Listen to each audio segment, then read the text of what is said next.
Yes. So when men say, oh, but I feel sad, who cares? The world doesn't care. All the men who are out here to destroy you and take your girl don't care. So why do you care? I can't stop myself working as a person who doesn't need money. And then there's people with no money who don't work. It blows my mind, which is why the winners are winners and the losers are losers. Losers do a little bit of work and rest. Winners work as hard as possible and worry they're not working hard enough.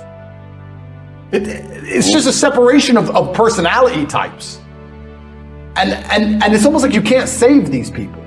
I have something I sent in my email recently. I said, you could give the average man a brand new Ferrari and a road map and a coffee and a full tank of gas and tell him the destination, success. And halfway along the drive, he'll quit because it's too far. No matter how well you set it up for people, they'll quit. I have this the same with my online educational platform, my school.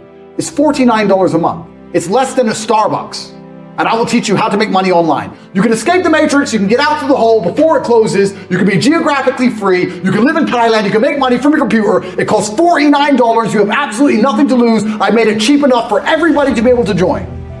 What more? I've given you a Ferrari, a full tank of gas, I've given you the latte, I've given you a roadmap, I've given you a hot girl to sit next to you and play songs and do selfies. I've given you everything, just drive the car. No, yeah, it's far. I don't have motivation. You're a loser. You are a loser. If you do not win, you lose. What do you call someone who loses? A loser. That is an underused word. Loser. My brother and I use it all the time. This person thinks this. He's a loser. What do you mean he's a loser? Look at him. He's a loser. He lost. Name a competition. I beat him at anything. Uno, marbles, a fight to the death.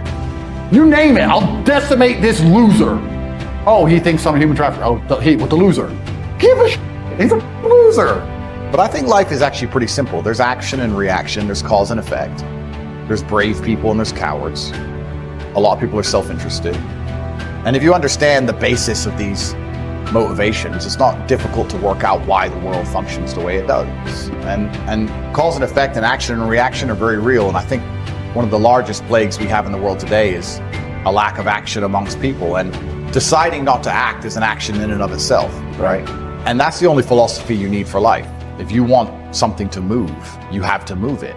If you sit and wait for somebody else to move it, you're a coward. Yeah. You're just hoping it's going to happen.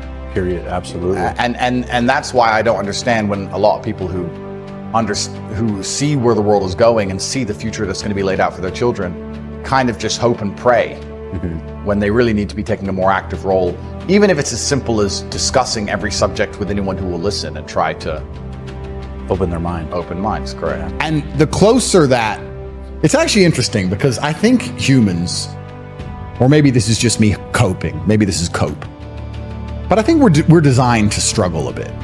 Because the closer you are to struggle, the more sensible you are.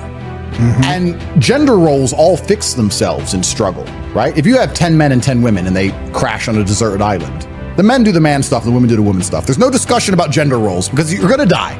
Right. So the men have to go hunting, the women are gonna try and sew a blanket, whatever, because we're gonna die now. Right. So we don't have time to talk about whose job's what. Right. Also, if you meet somebody who's had a hard life, they seem to be pretty wise. Yes. It's difficult to find someone who's had a hard life who's a total idiot.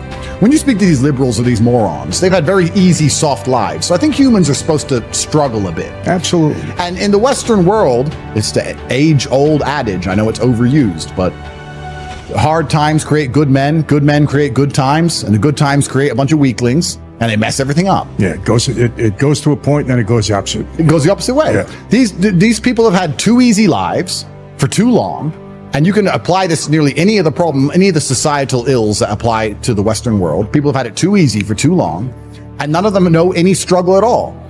I mean, I don't know about you. I can almost crash my car 10 times. And I only slow down when I hit the tree. This is how I am. Like, I think that inside of the human psyche, sometimes you need to be shocked. You need to be hammered with something. That's just how it goes. Because until then, you're like, maybe I'll keep it in mind. Yeah, well, I got away with it. You keep going. Yeah. But when you finally learn your lesson, right? But there's a lot of these people out there who aren't being taught any lessons at all. And they're going to destroy society en masse because they have never had any kind of difficulty in their life. And what is life without difficulty in the first place?